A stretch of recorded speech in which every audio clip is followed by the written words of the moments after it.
Hey, Joey. Hey, Baraka. What's up, ninjas? How is it going, gentlemen? Not too bad, not too bad. Just about to crank out a RE5 Mercenaries tier list. You want in? Hell yeah, brother. Let's get this bread. Okay, so let's get the easy ones out of the way. Heavy Metal Chris in S+, and Sheva Tribal in F. Easiest decisions ever made. All right, so let's move on to... Hold on a minute there, Buster. It doesn't make any logical sense how they both have weapons with infinite ammo, and yet one is at the top and the other is at the bottom. Oh, Christ. Joe, you sleepy casual fuck. It's obvious you have never played this game a day in your life. More obvious than the election you stole. If you could tell apart dick and balls, then you would know that HM Chris's stun rod is absolutely busted. The sheer fact that it builds time alone is reason for S+. And you pair that up with the chain gun, which as a weapon isn't inherently broken.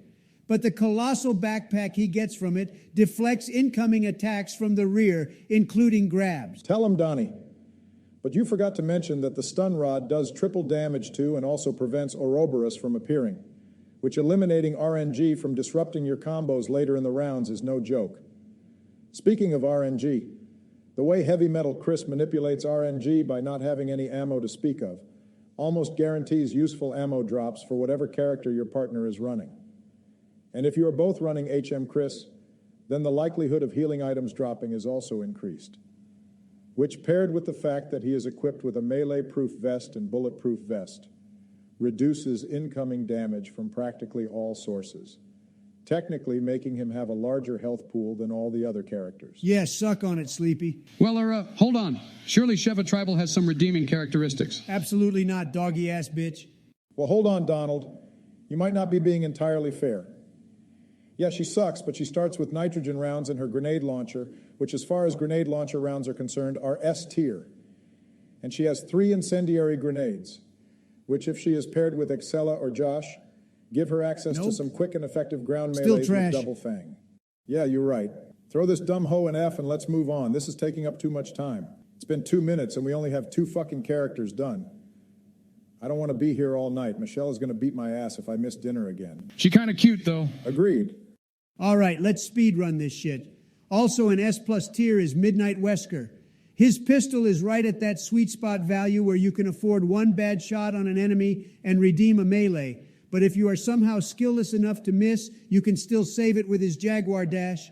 And his hand cannon is an absolute unit that can one-hit some of the bosses. Overall, he's very safe compared to his Stars counterpart. No objections. I guess that sounds good to me. All right, good. Up next in S, we have Stars Wesker, Barry, and Excella. To play Stars, Wesker optimally requires elite execution with a decent amount of luck to get healing items dropped, although there is usually a good amount of on-map healing items to be picked up, but usually not enough to make it through the whole game. Skill issue. Yeah, massive skill issue, dog. Shut up, bitch! Continuing on, Excella starting the game with 12 flash rounds is kind of nutty, and her boss killer being a 3-shot pistol that is absolutely cracked on damage. Pistol ammo is literally one of the most common drops, and she has a chance of picking up different grenade launcher rounds. Hella cracked, hella S. Don't forget she has some of the safest melees in the game with her knee stun. They aren't particularly fast, but they are good for allowing your partner a buffer kill to heal. And Disco Spin absolutely shits out damage. I'm more surprised when it doesn't kill. And you can flash the chicken. Nice job paying attention, Joey. Discussing Barry, his only problem is that he isn't as good as Midnight Wesker while still being crazy good and shining in some areas where Midnight does not. Barry Hurricane is decimating when you can get it off, and Headbutt could arguably be better than Cobra Strike in that it prevents Ouroboros. Also Dolan.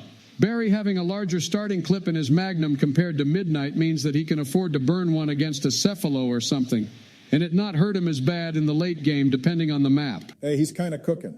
I never thought I would say this, but you won me over, Sleepy. I'll move Barry up to S+. Moving on to a tier, we have Stars Chris. In Vanilla, he was really the only character that could be almost competitive with the Weskers, but he fell short. In this game, he is really aided by alternate melees provided by now S+ tier Barry. But the rebalancing of melee damage in this version really has done wonders for him. He also has a decent Magnum and probably benefits the most out of any character with all types of grenade rounds, acid included. His stomp does damage I haven't seen since 9/11. That is fucked up but true. George isn't even here to defend himself, man. But he ain't lying. Can we take a brief second to talk about Josh? He's fantastic. Solid melees all around.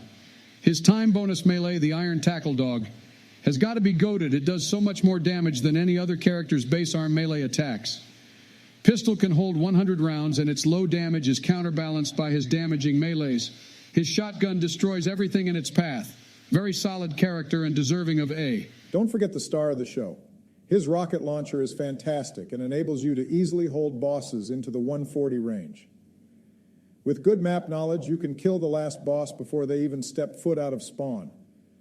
His frag grenades he starts with also enable some interesting routes on certain maps. And his save partner melee is the generic window dive animation, but for some reason it hits like a drone strike on an Afghan hospital. I wouldn't know. I've never been grabbed. You lying fat McFuck! You cost us so many ship deck runs last week because you kept on getting grabbed by dynamite guys. You must be mistaken, Joe. But if I could have just 4 or 5 Joshes, the United States wouldn't even need a wall. Yeah, whatever. Can we wrap this up soon? The scriptwriter has to work in the morning. What scriptwriter? I think he finally lost it, Obama. Yeah, but it is time we wrap it up. Michelle is going to beat my ass if I'm late to dinner again. I'll call Jill and let her know that Joey needs either a refill or a higher dosage of his pills. Cool later, nerds.